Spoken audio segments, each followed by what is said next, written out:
তেতিয়া কি হ'ব? আজি এঘণ্টামান হৈছে মোৰ ল'ৰাটো NCC-ত গৈছে, গম পাই নাই? মোৰ ল'ৰাটো কি হ'ব ভৱিষ্যতে আপোনালোকে কওকচোন। খালি অকল ইহঁতৰে পঢ়িব মন যায় না, আমাৰ ল'ৰা ছোৱালী কি পঢ়িবলৈ মন নাই? চবৰে পঢ়িবলৈ মন যায়। ইমান কান্দিছে ল'ৰাটো, যদি আজি কিবা হ'ব এতিয়া ইয়াত নটিচ দিয়া হৈছে, 2 নং নেঘেৰিবিলত নটিচ দিয়া হৈছে, নটিচ আহিছে। এতিয়া সিহঁতি নটিচ দিছে, ইয়াত অসমীয়া ঘৰ এখন আছে, ইয়াত মানে আপোনাৰ আদিবাসী ঘৰ এখন আছে, তাত নটিচ দিয়া নাই। পুলিচে কৈছে কি বোলে এইখন হিন্দু ঘৰ বোলে। ইয়াত নেঘেৰিবিল বুলি বনাঞ্চল বুলি ক'লেতো আমাৰ নেঘেৰিবিল মিচিং গাঁও আৰু আমাৰ মিয়া গাঁও মিলিয়ে এখন গাঁও হ'ল 2 নং নেঘেৰিবিল। তেতিয়া আমি উচ্ছেদ কৰিবই আছে যদি দুইটাকে কৰক, আমি মানি ল'ম। আমি উচ্ছেদক মানা নকৰোঁ, উচ্ছেদক আমি আদৰণি জনাইছোঁ। কিন্তু আমাৰ যিটো ৰুলছ মোতাবিক আমাক সন্মানেৰে কৰক, বা আমাক যদি ইয়াৰ উচ্ছেদ কৰি দিয়ক, আমাক বেলেগ ফালে বসতি স্থান দিয়ক, আমাক ভালকৈ জেগা এডোখৰ দিয়ক। বা ইয়াত নটিচ দিছে, এতিয়া আমাৰ মিচিং গাঁৱত, আমাৰ মিয়া গাঁৱত দিছে, তেতিয়া মিচিং গাঁৱতো দিয়ক। অকল খালি আমাৰ মিয়া গাঁৱত কেলৈ দিছে? পুলিচে নিজে কৈছে বোলে এইটো হিন্দু ঘৰ বোলে, সেইকাৰণে নিদিয়ে। আৰু এটা কথা মই ক'ব বিচাৰোঁ,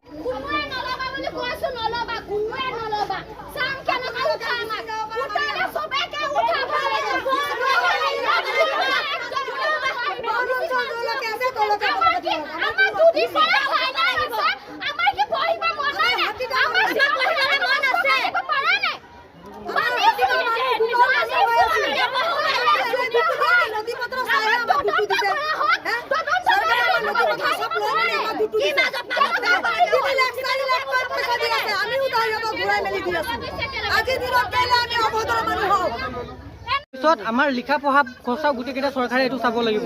আমাক যে ঘৰ চৰ ভাঙি দিছে। মই second year Merapani join college. আমাৰ পঢ়া খৰচটো দিব লাগিব, আমাৰ ঘৰ চৰ ভাঙি দিব। উচ্ছেদত আমি অনুৰোধ জনাইছোঁ, কিন্তু আমাৰ দেশৰ গাঁৱৰ মাজত গোটেইটো নেগেৰিবিল হয়। এজন ঘৰ কেনেকৈ বনাঞ্চল নহ'ব বাৰু?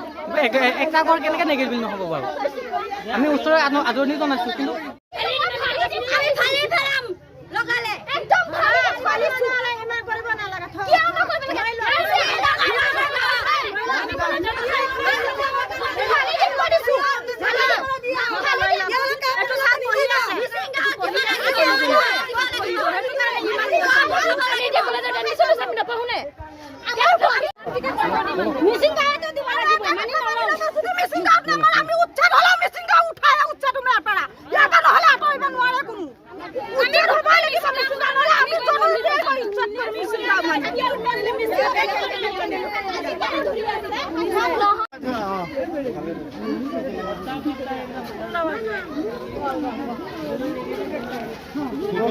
গাঁও একো নাই, মানুহ দুটা সম্প্ৰদায়ৰ মানে